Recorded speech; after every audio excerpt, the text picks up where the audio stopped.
All right. Welcome, everyone, to this edition of Talks at Google. My name is Dan Smedley, and I am a transportation manager at Google, and I run Google's bike programs, among other things.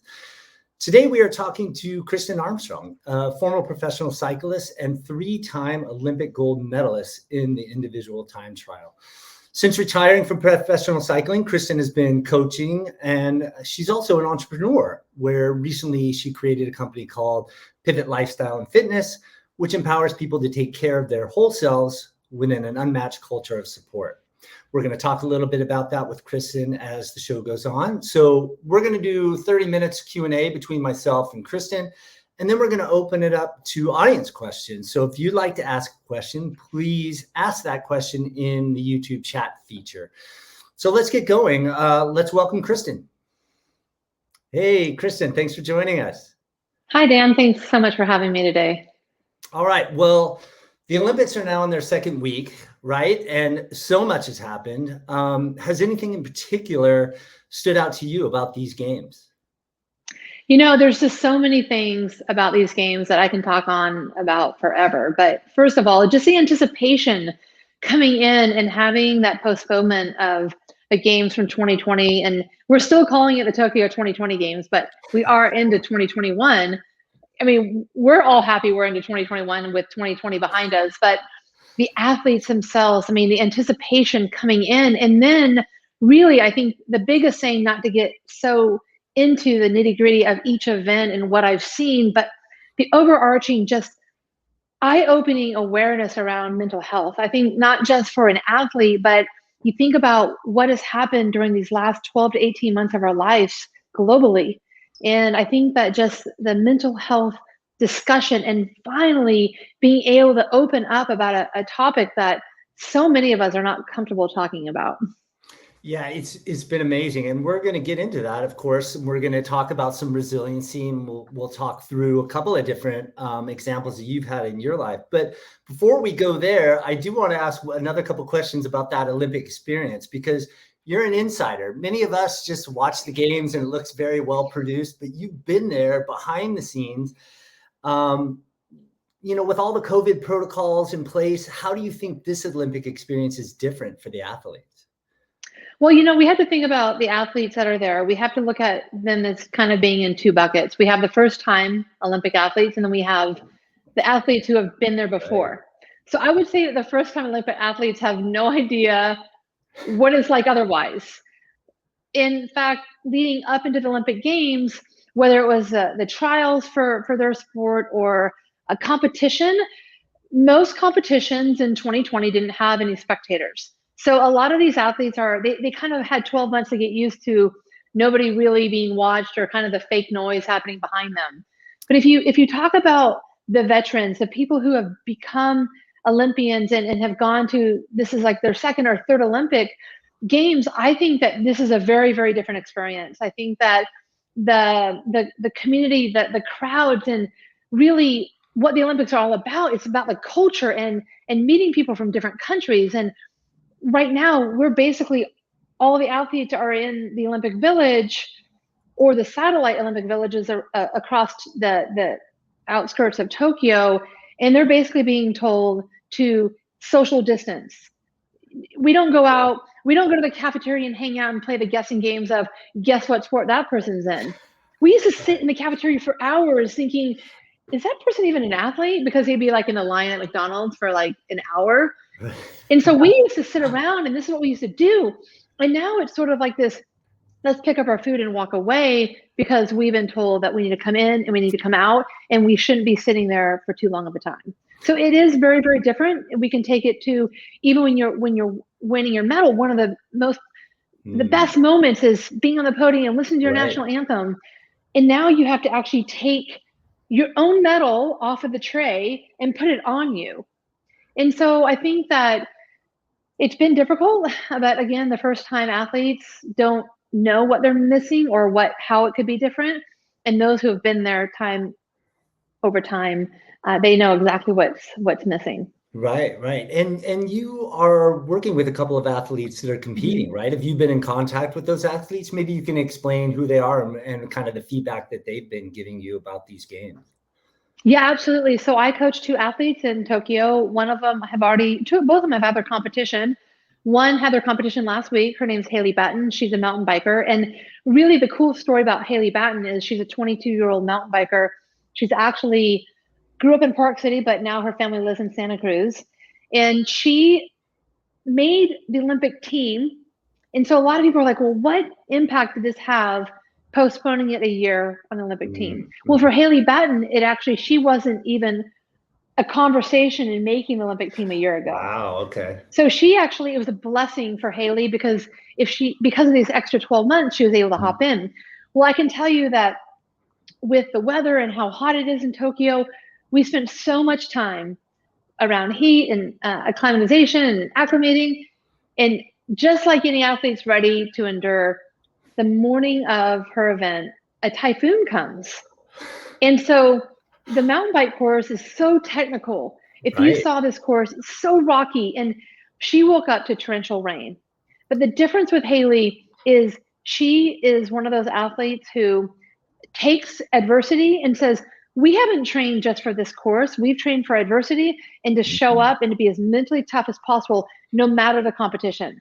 So she placed in a top 10 position in her first Olympic Games at age 22. So she was top American. She's thrilled with her result. She can't wait for Paris, which is only 3 years out. And that was on. Yeah. Oh, go ahead. Yeah. Oh, go ahead. Go. No, who else did you have competing? Oh, so I have Emma White, who was part of the team pursuit team. They do 4 kilometers around a velodrome, which is 250 meters in distance each lap. And the banks on the velodrome are 45 degrees. Imagine sliding down a 45-degree wooden track. You get splinters. And so Emma competed in the semifinals and finals early this morning in US time. And Team USA ended up pulling off a bronze medal. They had their final ride against Canada. And so again, Emma is another 22-year-old, graduated from Union College out of New York or New Jersey. And basically these young athletes, they are just really taking over that top step, in the cycling platform. I can tell you that. It's amazing. It's awesome. Well, thanks for sharing those experiences. We want to, talk a little bit about your experience as well and kind of going back a ways. So you've been an endurance athlete for years, but please walk us through those early years. I mean, did you envision yourself growing up and becoming a professional athlete and going to the Olympics, or did it just happen? Walk us through the kind of the early years. Well, I think that as a child, we oftentimes watch the Olympic Games on television, and there are these dreams when you're a child and you're like, oh, that'd be so cool one day to be an Olympian. I remember I was doing like rec swim team, and I remember seeing the swimmers and they had their caps on, they had their name on their cap. And I thought, oh man, if I can go to any Olympic sport, it would be swimming. And I truly think it had nothing to do with swimming. It all had to do with your name on your cap, because I thought that was really the coolest thing possible. And so that was like in second grade, and you don't really think much about it. It's probably the same as musicians or actors or actresses, where you sit back and you look at professional athletes and you think, well, that's just on a whole another planet. Like, you have this image of what you need to be like or who you need to be in order to reach that pinnacle. And quite honestly, what you find is once you enter this arena of professional athlete, or I'm sure Hollywood, you realize that everyone's quite normal and no one looks perfect and everyone has all different body types. And so basically I grew up in a military family. My dad was in the Marine Corps for 26 years, and I moved every 3 years of my life. And I lived overseas all but 3 years, from kindergarten through 12th grade. I graduated from Okinawa, Japan. Wow. And I didn't get recruited for collegiate athletics. I was a soccer player, and I swam and I ran. And I did it all. And the reason why I played sport as a kid was because I needed to make friends. I didn't play sport because my parents were like, we need a college scholarship. It wasn't even back then, it wasn't even a discussion whether I was going to play sport and what sport, so that I can actually win a free ride. It just wasn't even part of what we thought about. And so basically every 3 years I would move, I would have to meet new friends. So I entered into youth sports, and eventually I graduated from high school. I applied to where my dad was going to be stationed, which was Colorado. I applied to where we were in state, because when you're in the military, you kind of choose where you pay taxes. My mom grew up in Idaho. My dad grew up in California. So we chose to pay taxes in Idaho. Yeah. And so we were in state. And so tuition was, a lot less. And then my parents had graduated from Utah. So I applied to all these colleges in the Northwest. And I took the spot at U of I. And the second semester at U of I kind of walked on the track team, and I ran the half mile, and I didn't enjoy it like I used to in high school. I felt like I was on the larger side as a runner. I didn't feel that I could relate. It was just kind of a different experience than I experienced all through high school. So it was probably one of the first things I ever quit. In fact, I still have to say that out loud, because I don't quit, Right. But I can be honest here. I quit. I quit my sophomore year because I just wasn't enjoying it. And so I played intramurals. I graduated from college and I moved to Boise, Idaho, where I became a director of the aquatic center at a new YMCA. And it was a nonprofit. So I just poured so much energy each and every day. And I had, I didn't remember or even think it was a thing, but I used to go to practice all the time, right? It's just kind of how I grew up. And after a few years of working full time and being so focused on everyone else but myself, I never will forget the day I looked in the mirror and I thought, you better do something with yourself, because I just was gaining weight. It was a fat-free phase, fat-free cream cheese, like fat-free bagels, just eat as much as you want. And I seriously had this sudden thought of like, oh my gosh, I have to start taking care of myself. So I decided to ride my bike to work one day, which was 7 miles away. I had an old commuter mountain bike. And it was one of those bikes. I want you to envision this, because it sat outside my sorority house for 4 years in college in case I needed to transport myself. And so I broke that out and I rode my bike to work one day. And I didn't ride back. And I left my bike at work for several weeks, because I'm like, there's no way I am riding my bike home. It was like misery. And so I finally got on my bike one day and rode it home, but I never commuted to work again. I'm like, never. And so I started, because it was kind of a eye-opening situation, I started just getting back in the pool. I started running a little bit. I started actually working out. And I entered into a triathlon, and with my competitive blood, nothing stopped me. So I just kept on, like, I would enter a triathlon, I would compete. I went to a triathlon outside of the state. Right. Anyway, one thing led to the next. As I was working full time, I became quite competitive in the sport of triathlon. And I actually was asked to go live and train at the Olympic Training Center in Colorado Springs to be a triathlete. So prior to my cycling years, I actually was a triathlete. I lived there, and after many, many injuries, I was told with my hips, I had osteoarthritis. They said, listen, if you want to have kids one day, if you want to raise a family, then you probably just need to stop running, because it's going to really take a toll here pretty soon. It's kind of progressive. Wow. Yeah. And so I went cold turkey, and I was getting to that age where I thought, wow, the textbook says that I'm supposed to get married, I'm supposed to have a job, and I'm supposed to have kids. And none of this is happening as I still try to fulfill this dream of being an athlete. And so I quit cold turkey, got a job at an ad agency, and started working full time.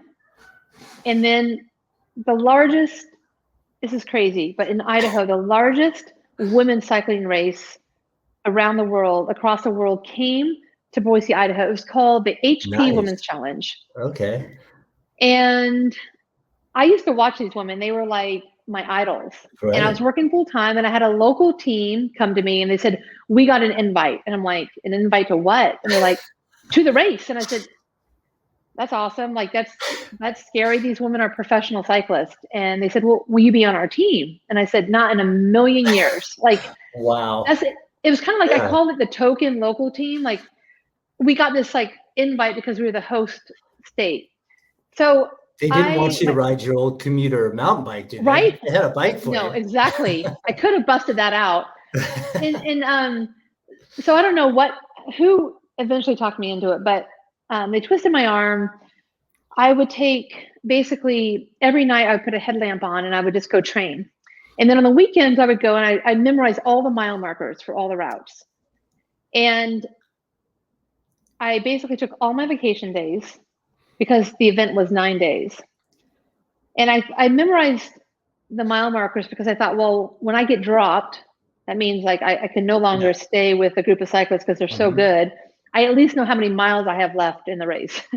So about a week in, I had 3 professional contract offers, and the rest was history. And I can tell you right now, if it wasn't for that race coming to my hometown, I would not be where I am today as far as like having the opportunity, because I wouldn't have gone out and raced. I was working full time. Like, I had no desire to move on. And I was at the age, my first contract was age 30.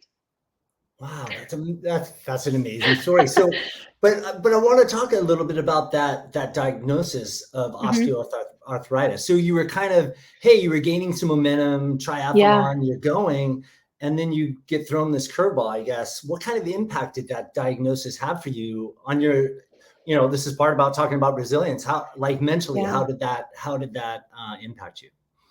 It's really hard. And I think my personality tends to, I know how strong my mind is, and my mind, whatever my mind is telling myself, I feel like that's how, they say if you wake up with the glass half empty, then that's how your day's going to be. If it's half full, that's how your day's going to be. I've always been a very optimistic person. So when somebody gives me that hard news, I take it really hard. In fact, I really thought my life was over. I was like, I can't run anymore. What am I going to do with my life? But it doesn't take me long to start telling myself internally that all the energy that I was pouring into triathlon, I need to pour that into a new professional career. And so as the competitive athlete I took that competitive attitude and I poured it into this marketing agency that I went to work for. And so I find that I use my mind so often. I do a lot of self-talk internally. I don't sit aside like 30 minutes a day or anything and say, I need to go through self-talk. Yeah. It really happens quite naturally. I talk through the scenarios, and then oftentimes when I have a huge setback, I say, well, what is this going to bring me? Like, I always say, why did this happen to me? Like, why did I get osteoarthritis? Why did I have to leave and exit the sport of triathlon? And I do always like to look at things as there must be another opportunity in front of me. I just don't see it yet. But when I see it, I'm going to take it. So I wake up and I try to be as positive as possible. Yeah, it did. It did open up. And I think that the positive mindset is so important. And you have to look, whether you have setbacks in your life or you have setbacks at work or with your family life, I think oftentimes we really need to look at what is the positive pieces in our life today. And if you look at those and you build upon those, I feel like the negative, they'll start going away because you find more and more opportunity in front of you. That's amazing. Yeah, thanks for recounting that. So many of our listeners are familiar to cycling in general, but maybe not familiar with the time trial discipline, which you won your 3 gold medals in. So maybe you can describe what the time trial is, and we can take it from there.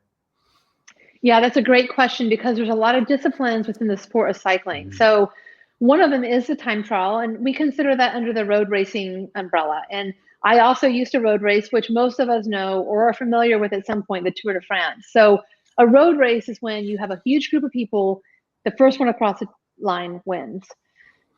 The time trial, they call it the race of truth. And this is really you against the clock. So imagine the Olympic Games, every 2 minutes, a rider goes off. And so it's just like a countdown timer, and you go off, and the next 2 minutes, the next rider goes off, and then the fastest time wins. And so obviously you can see already how going later in that lineup is going to be advantageous Mm-hmm. because you're going to know, you have a radio in your ear from your coach, and you're going to know the times and the checkpoints that the other riders have done prior to you. So not saying that you can go any harder than you already are, but there's something that, when you know you're 3 seconds down, you are going to like dig deeper than you ever have before. No, that's super interesting. And when was it that you found out? I mean, you were a road racer, you did that, but the time trial is where you have those medals and that international, major success. So did you find trialing, or did it find you? Like how did you figure out that, wow, I'm good at this? I think that from the very beginning, time trialing was something that was very natural for me.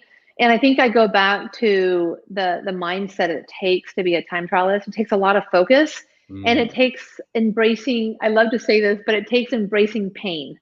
And when I say that, I want you to imagine how painful some things are. Like, it could be a run, it can be going to your first yoga class, it could be cycling. It can also be your first business presentation where you're like, this is the most painful experience of my life. But if you continue to tell yourself that this is a painful experience, I'm telling you what, you will continue to feel pain.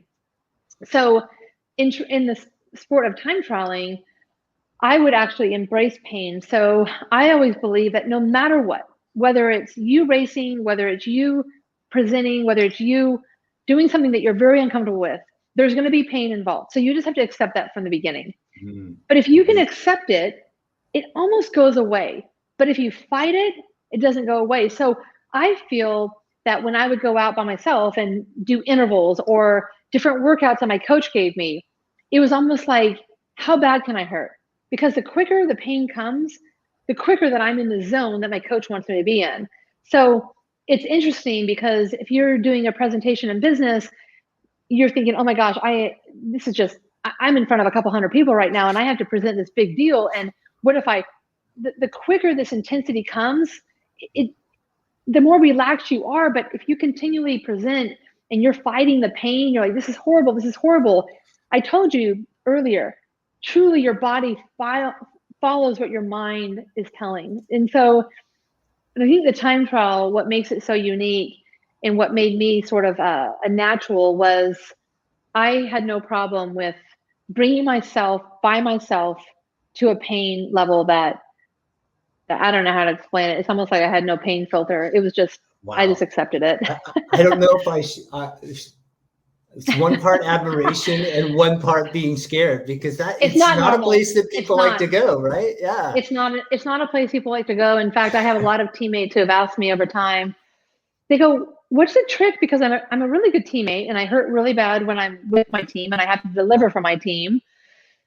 But when you're on your own, how do you help somebody be okay on their own? And it's definitely a mindset. You have to be okay with it. And I wouldn't say it's normal by any means, but I would say that you can train it. I would say that don't give up. Did you have a narrative running through your head when you're on that bike, you're in the Olympics, you're getting the splits? What was that narrative you were telling yourself? Oh yeah, I had a mantra for sure. And my mantra was, can I go any harder? Am I hurting more than anyone else right now? Because if I'm not, I'm probably not winning the race. And so I would just try to like bring the hurt, accept the hurt. Okay, now I need to go to another level of hurt. And so there's so many times where people, oh, I just am having such a bad day. And oh, this is horrible. And it's like, everyone has a bad day. Nobody goes out and says, I want to go as quick as I can from the start line to the finish line without pain. Like, it's part of the whole thing. It's even when you're running a 5K, it's like getting from the start line to the finish line, no matter if you're running a 10-minute mile or a 6-minute mile, it's painful. There's nothing in where the people are like, well, was it fun?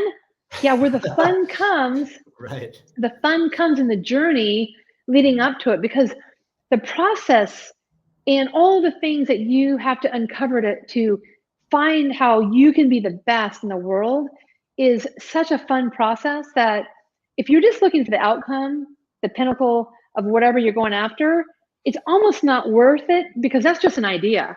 But the whole journey and the process that you go along is really where it counts. The outcome is just, to me, is just a bonus. Yes, I won gold medals, but it was a bonus. And if you ask me to talk about my favorite parts, it's all leading up to it. It's the whole lead in. Well, I am going to ask you about that. And that's a great lead in because after Beijing, Velo News, which is a cycling magazine, wrote that Kristin Armstrong is famous for both her success in bicycle racing and type A attention to detail that keeps her climbing the podium. So what did Velo News mean by type A attention to detail? So this is part of that process you were talking about, right? It is. A lot of times I got called not just type A, I was type AAA because I took the type A to like 3 levels. Right. And so I think that oftentimes it's saying, what is everyone doing? Well, I know in the sport of cycling, everyone gets up every morning and they train. Like, there's no doubt in my mind that every morning, if you're racing your bike for a living, you wake up and you have no problem getting on your bike. But I always looked at it as what can I do that transcends above and beyond everyone else I'm competing against? What are the things that I can do that are always going to uncover the next best thing? And if you're not already getting on your bike each and every day and you're not already like fueling your body to performance, then you're just like, you're not even there yet. But if you're there, where I feel like I transcended to that top step of the podium is saying, okay, so I took my bike down to the wind tunnel where cars and airplanes are tested, down in the wind tunnel down in San Diego. Because in London in 2012, the time trial, the course was flat. And so aerodynamic, so if I can produce X amount of watts, but I can become more aerodynamic, I am going to go faster. And I don't have to get faster through gaining more watts. I don't have to get faster physically because I couldn't. I felt like I was producing as much power as I probably was going to produce. So how am I going to be better? So there was a course in Beijing that pretty much went up. It was a hill climb half the way, and then you turned at the top and you came down and it was screaming fast to the bottom. And so how was I going to be the fastest in Beijing? Well, I was going to show up with the lightest bike possible. And there's a limit where the bike cannot weigh under 15 pounds. So with the disc wheel, which you see in my background, and an aero wheel, those wheels and those tires, they add weight to your bike, but you can't sacrifice the speed. So we started getting really, really like forward thinking. So we started replacing chain rings. We started replacing screws with not just screws. We had to get them from Germany. They were titanium screws. So we had an ounce scale out. Wow. Everyone uses power meters. And I'll never forget, before Rio and the Hilly course, my husband said, "Hey, I found a half pound." I said, "Well, you've been using an ounce scale for the last 2 weeks trying to lighten my bike. Where did you find a half pound?" And he said, "Well, you have to race without your power meter." And so that's like an unknown thing. People do not race without power meters now because they want to know what they're outputting. And so I said, okay, I know the only way I'm going to win this race is I have to have an edge over my competition. And so I took my power meter off and I just raced off a feel. I know how to hurt. Just went as hard as I could. Okay. Yeah. And so you're really trying to transcend and think about things that nobody else is doing. And that's why I feel Beijing, London, Rio, I didn't win because physically I was the strongest on paper. I only won because of the different things that we did to be different than my competitors. Interesting. That is really fascinating. And you touched on a lot of like the physical components to it, right? So we already talked about a little bit about athlete mental health, which has been a prominent topic. And I imagine when you're at that level, the pressure is immense. How do you handle that pressure before each of those Olympic games and going in there and just everything that was surrounding it? So maybe you can talk a little bit about that. I'm sure our listeners would want to hear. Yeah, this is crazy, but as we all know, technology has advanced significantly just in a few years. And though we think that our phones and some of our connectivity through our phones has been around for ages, it really hasn't. In fact, if I look back to Rio, you know that right before Rio is really where I started using social media. That was in 2016. Right. So my generation, I'm in my 40s. So my generation really wasn't that savvy when it came to social media. In fact, we use social media to get our news feed. We didn't use social media to post pictures of ourselves or what we were doing each and every day. And I believe that the anxiety I had and the pressure I had leading up to Rio was very different than what athletes are facing today. Athletes today are facing contracts that truly, in their contract, it is very social media driven, saying you need to be involved and you need to be an influencer on social media platforms. I never signed a contract, nor was it even a thing to have that pressure. If I wanted to post a cute picture of my son, that was the extent of social media for me. I mean, maybe I got a cool coffee in Italy, I might post the coffee. Now it's like strategic. If I was racing today, I would probably hire somebody to actually manage my social media account, because those are the pressures that the athletes are up against today. And so my pressure was, oh my gosh, how am I going to calm my nerves? I mean, that to me is like simple pressure. That's what an athlete goes through regardless. Oh, Kristin, believe in yourself. All your work's done, no matter the outcome, as long as you give everything you have and cross the finish line, no regrets. Okay, so think about what our athletes are facing today. And I think that if, as I coach athletes, one of the things that I have to highly advise is, as you lead into competition, you really need to remove yourself from paying attention to, first and foremost, comments, because there are some really cruel things that happen on social media. There are some huge benefits to social media, but then there are some times when it's really, when you look at the intent, you're 5 days before your event, you have to ask yourself as an athlete, what gains am I going to make by going in this direction, looking to see what people think about, whether it's my injury, whether it's sitting out. I mean, think about Simone Biles. Right. We all love Simone Biles. However, you can only imagine the comments that she's reading about herself every day. And there are some positive and there are some very negative. So these are the things that I think that now in this new day and age, like, we have to be aware of how we utilize, what's the intention, and where is it going to best help us, whether market ourselves, brand ourselves. But then there's going to be times where we have to be really smart and diligent and saying, I'm just going to remove myself for a few days as I focus on my competition.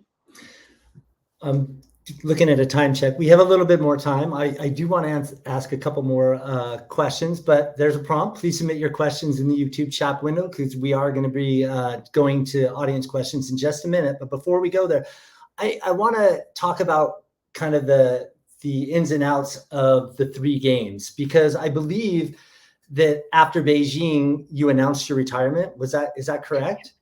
Yes. Did you also do that after London? Was it in and out, in and out? Talk us through that. That's I love that. I love that question. So when I announced my retirement after Beijing, I actually ended up racing one more year, because when I won the gold medal, it's very advantageous for an athlete to go and continue 1 year on the circuit. There's different opportunities to partner with businesses, et cetera, et cetera. And so one of the things is I wanted to become a mom, and I was at 36 years old. And even as recent as 2009, people were talking about, oh, heaven forbid, if you're in your mid-30s, above your mid-30s, you can't have children anymore. Now it's like a thing, like people have their kids over 40, like whatever. But back when I was 36, I was really stressed out. Like I really want to have a child and a family. And by the way, when you become a mom, I used to say that it's not about you anymore, it's all about your kids. And so hypocritically, it wasn't long before I made a comeback, because I completely did a turn on that thinking, and having Lucas alongside of me throughout half my career is an experience I will never, ever regret. And so to all the moms and dads out there, we're going to have mom guilt. We're going to have dad guilt. just be okay with it, because it never goes away, but you have to continue to show your children what it's like to go after something big. And it's okay to have goals for yourself. In fact, it makes you a better parent. But besides that, I did make, I retired. I wanted to have a child. We had a healthy child. 22 months prior to London, I made a comeback. And my dream was to have Lucas on the podium with me. And then it happened. It was the most amazing experience ever. And after London, I thought, all I want to do is be normal. Like, I want to have a job. I want to, you guys won't believe this, but I'm like, I just want an 8 to 5 job. Yeah, are you That's crazy? all I want. I want to have a kid. I want to like, I just want to be normal. What is life normally like? Mm-hmm. So I hopped into corporate America. I worked for a health system, and I got corporate America, and I got what I asked for. And so it wasn't long before I'm like, ooh, I just need another goal. I need to ride my bike again. I need to do something. I'm in meetings all day long. I'm sitting more hours than I ever sat in my life.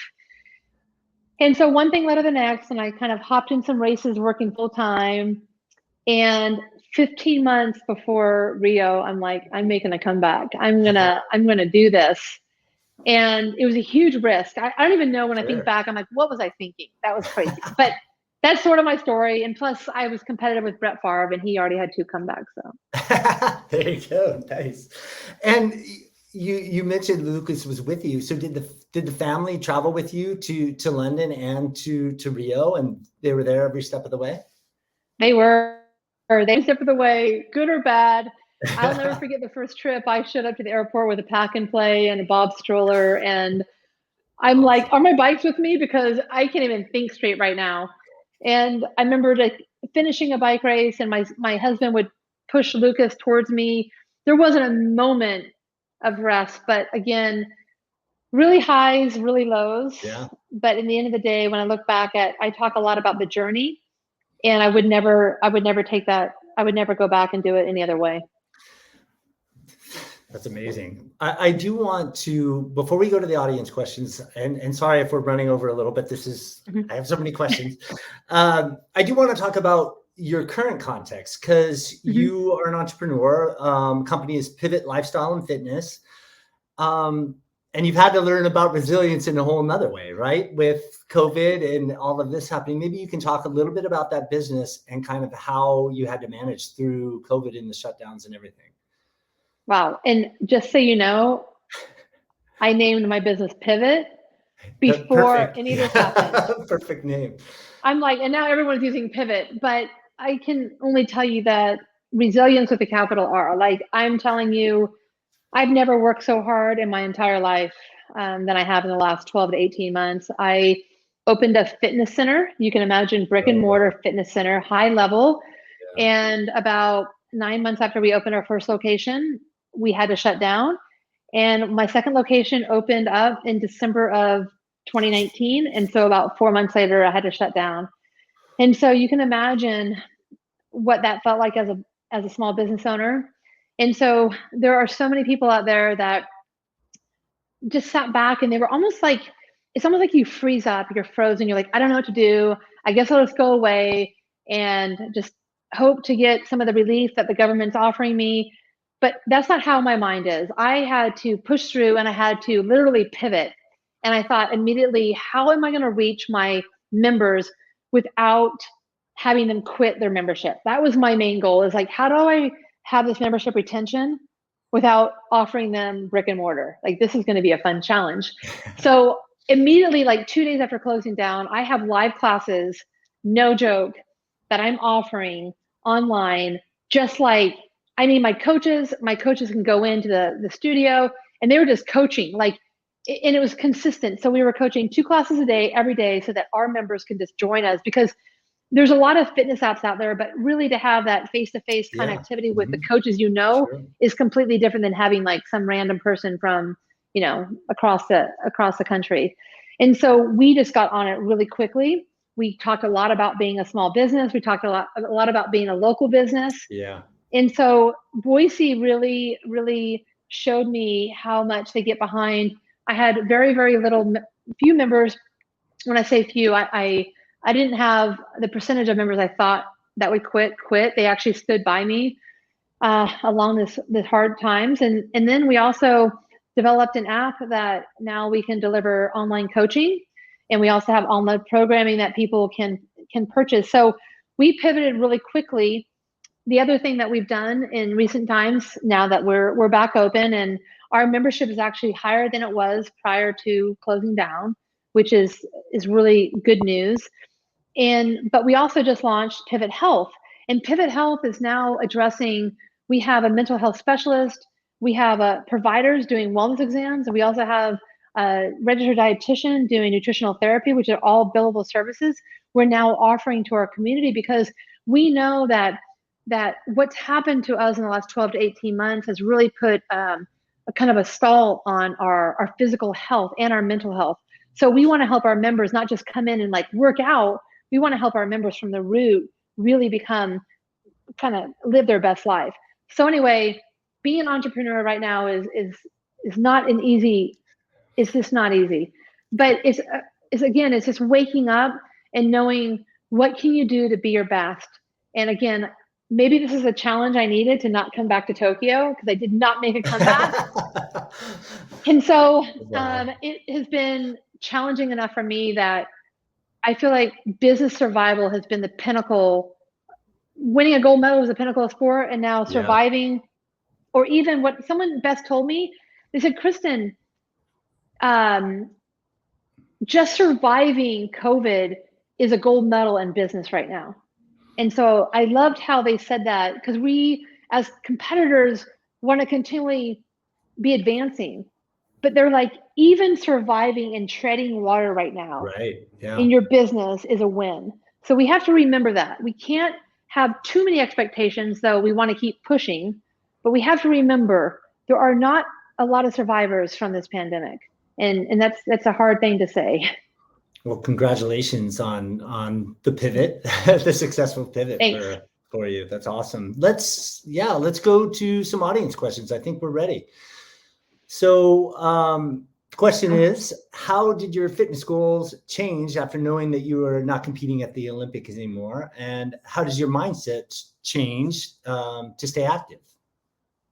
Oh my goodness. People used to always tell me when I was competing full time, oh, you just don't understand. You don't understand life's demands. It would be so awesome if I got paid to work out like you. Okay, so now I can now say I live in the real world, and it's been 5 years, and I'm telling you what, it's not easy. And it has to be convenient. And so my mindset has been, what do I need to do for my mental health? Because that's what it's really all about. It's about feeling good each and every day. And so what are you going to do that you enjoy? And what are you going to do that's going to be consistent in your day? And the only way to do that is it has to be something that's convenient. You can't drive an hour away to think you're going to do that 3 or 4 times a week. Mm-hmm. You have to do something that's going to be in arm's reach, that at any time you can make this happen for yourself. But first and foremost, one of the things that I get all the time is I'm just too busy. I can't fit anything else in my day. So this is going to be a hard answer. This is your choice. Okay. So oftentimes I've had to tell my friends who want to go out and have coffee, or they want to go out for a dog walk, I have to sometimes say, I'm sorry, I don't have time.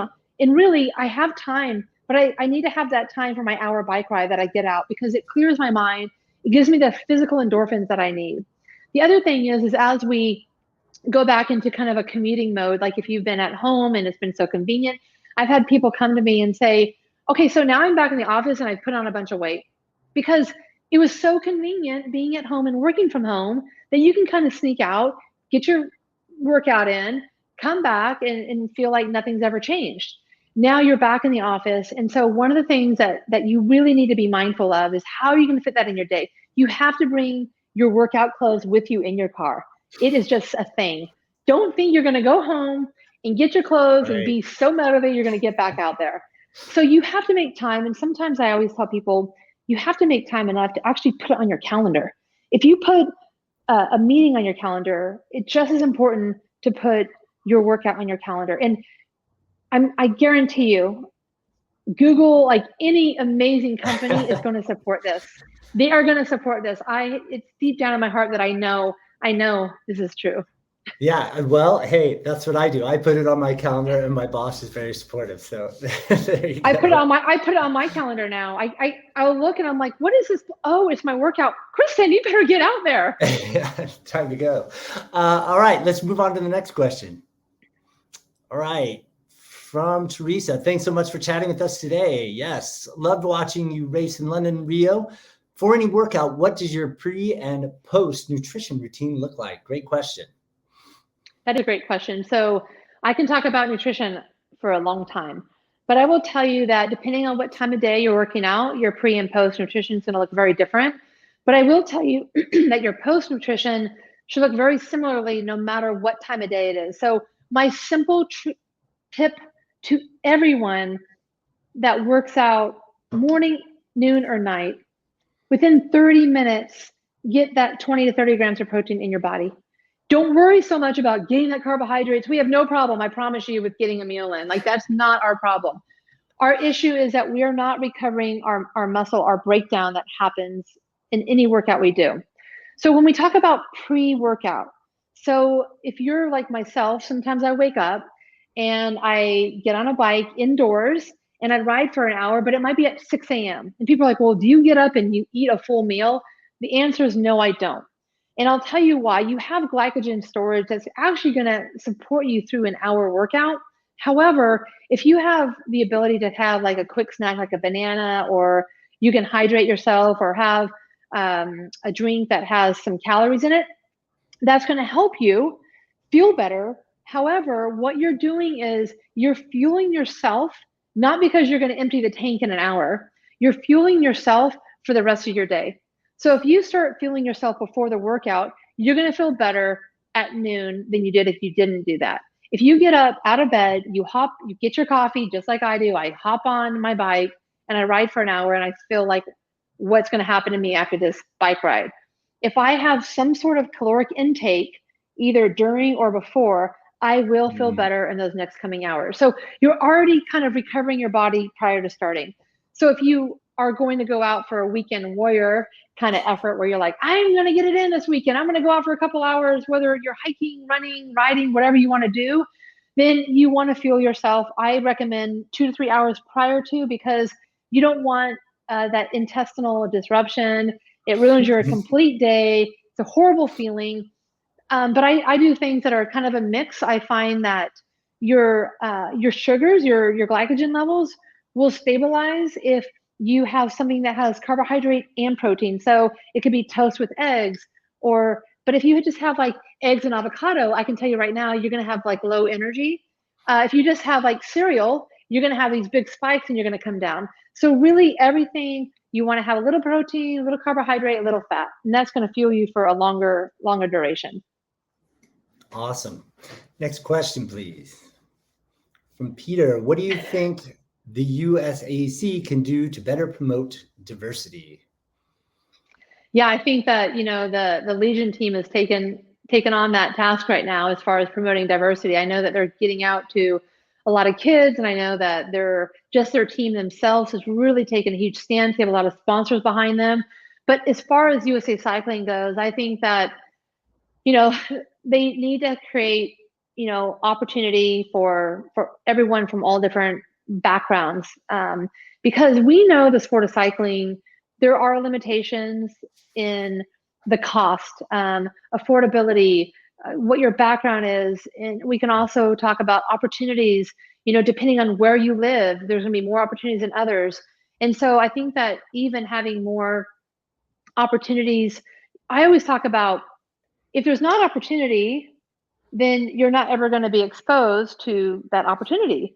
And so I think creating more opportunities in and across our nation is going to really help out with the diversity. I also think that partnering more with some of these organizations that are already doing amazing work, like the High School National Mountain Bike League, like NICA. I mean, that has gone absolutely crazy. And so how can USA Cycling and NICA partner more to really create diversity within NICA? Because that structure and organization is already happening. And so I think that instead of always trying to be on this like island by yourself and trying to create these things on your own, I think that USA Cycling can really leverage what other organizations are already doing to even escalate it even more. It takes a team. Yeah, I want to follow up on that really quickly. So Yeah. you see, this is not USA Cycling, but you see like the Tour de France you mentioned before is the marquee cycling race. And I believe that next year will be the first year that they're going to have women do an event as well. Is that correct? Yes, it is correct. Yes, they have, obviously they have a couple new sponsors. They have Zwift, which is a virtual cycling platform that has gotten behind promoting this. They had a virtual Tour de France for women last year as well, which sort of kind of sparked the interest. And I think at the end of the day, when it comes to, when we talk about diversity, there's a lot of different ways to talk about diversity. Sure. And diversity can look at just women in the sport of cycling. And really, I think that it was just taking those dollars to get behind the efforts. I just think that cycling is always running on fumes as far as like even trying to, we sit back and we say, well, why not? Why can't this? And why can't you? And everything at the end of the day, it costs dollars. And so I think it really took a sponsor like Zwift to step up and to say, we're going to support this and see where it goes. Yeah, very cool.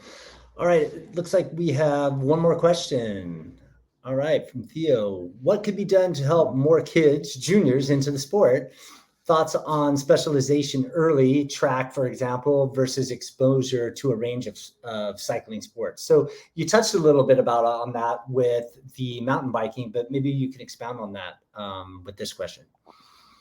Yeah, so as far as getting more kids and juniors in the sport, one of the great news about NICA, which is the high school mountain bike league, is that they're now starting at age 6th grade.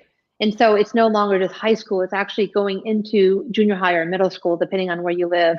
So that's really great news, because if you think about 6th grade, you're 12 years old, and that's quite young to start specializing in a sport. When it comes to cycling, my biggest tip is skills, skills, skills.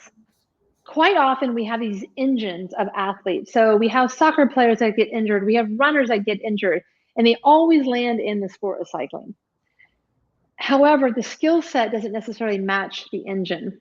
Where I've seen Europe do it right and where they produce the best cyclists is the younger cyclists are always starting on the track. They're starting on the track. It is where you learn skills. It's where you learn pedaling. It's where you learn cadence. And also, I think that those who have the mountain bike skills can hop in on the road as well. And I also think being on the track and now being a mom, being on a mountain bike, away from some of our cars is a great option, especially when we're trying to learn skills. We can build our engine. But when I look at coaching, I've coached many juniors along the way. And I truly think that there's a fine line between when juniors need complete structure in the sport of cycling versus when juniors just need to go ride their bikes. And so I think that it's interesting because I don't want to take the fun. It's very different with women than men. Women seem to have this big gap. When they graduate from the junior rankings, they have to leap into elite women. The men, they actually on the road, they go from junior rankings and they have a U23 category, and then they go to elite.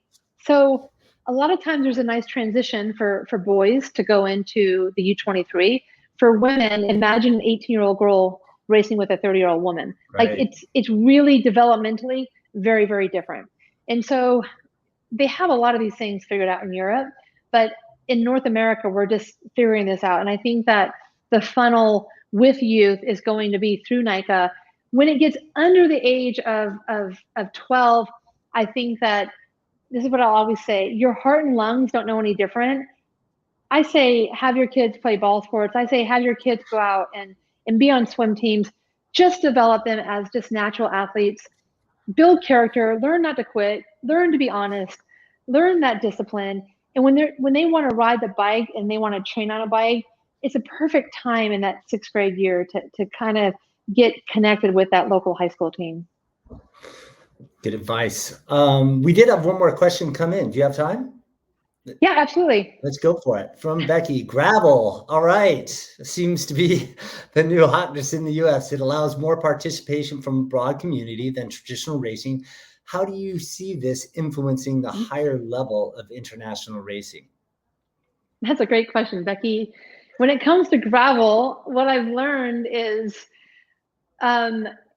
it's interesting because a lot of professional athletes are actually coming to gravel versus gravel athletes going to professional, because gravel is fun. People are kind. People are inviting. It's like a big party. It's like people are like, let's go camp. They don't take it to the level of, oh my God, it's a very inclusive community, which is amazing. It's what our sport needs. Also, though, we're true gravel riders who started the sport of gravel, where they're struggling is they don't want it to become all the rules. They love that you are given a route and you have to put it on your own computer, and you have to find your way. There's no mechanics, there's no support. This is the root of gravel. And so right now what I see is that there's going to be this kind of fight of, as these professional cyclists come into the gravel world, it's going to kind of disrupt the natural, like, we want to camp, we want to do these 5-day gravel races. It's all about being a community. It's all about finding your own way, being self-sufficient. These pros come in, they're like, where's my mechanic? Who's going to fix my tire? Right. And so it's a kind of a merging of the gravel athletes really want the gravel to stay very natural and organic. And I can see their point. When it comes to gravel going the opposite way, I think that eventually people will, just like mountain biking, they may go to the road, but with more and more and less and less environments where you can safely ride road bikes, I see more of the roadies going towards the dirt than I do the gravel going towards the road.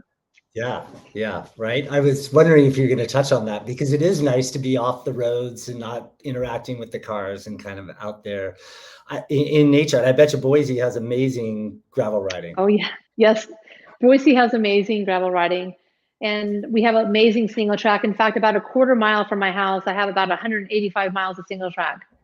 Oh, my goodness. So and people ask me, well, do you ever ride mountain bike? I'm like, 98% of the time I ride mountain bike now, and my gravel bike. My road bike is we have a ski resort in town called Bogus Basin, and my road bike is really just to go climb a ski resort mountain. That's it. Which is what you do for fun, as such, yeah. Right? Correct. Well, correct.